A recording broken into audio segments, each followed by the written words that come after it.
Si tukang kayu tidak seburuk yang kalian pikirkan selama ini. Dalam masa kepemimpinan si tukang kayu, bendera One Piece tidak pernah muncul ke permukaan.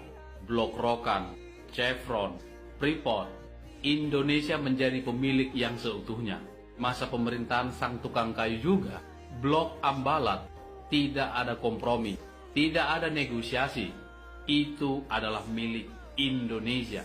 Simpel kita mengatakannya, tapi cuma beliau yang bisa melakukannya. Si tukang kayu yang tidak takut apabila diadu. Si tukang kayu yang selama ini kalian hina, ternyata belum ada tandingannya.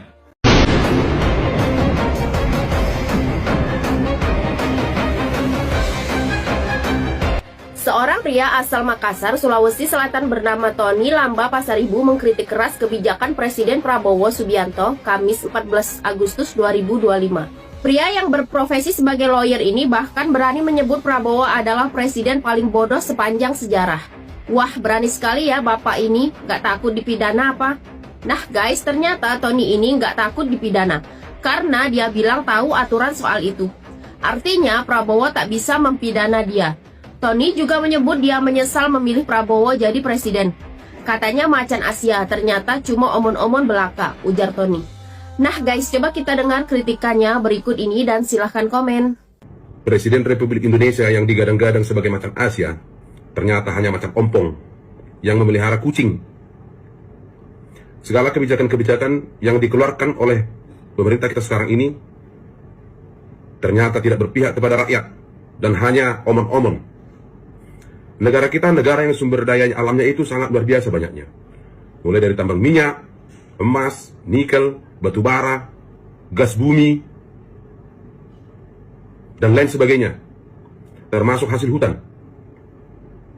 Itu kemana hasilnya semua? Dan juga uang-uang hasil sitaan daripada koruptor yang nilainya sampai triliunan-triliunan, bahkan ribu triliun yang disita dari koruptor, itu di mana semua? Sementara kita rakyat ini dijajali dengan segala tagihan-tagihan pajak, semua dikenai pajak. Apa negara ini harus hidup dari pajak yang rakyat berikan?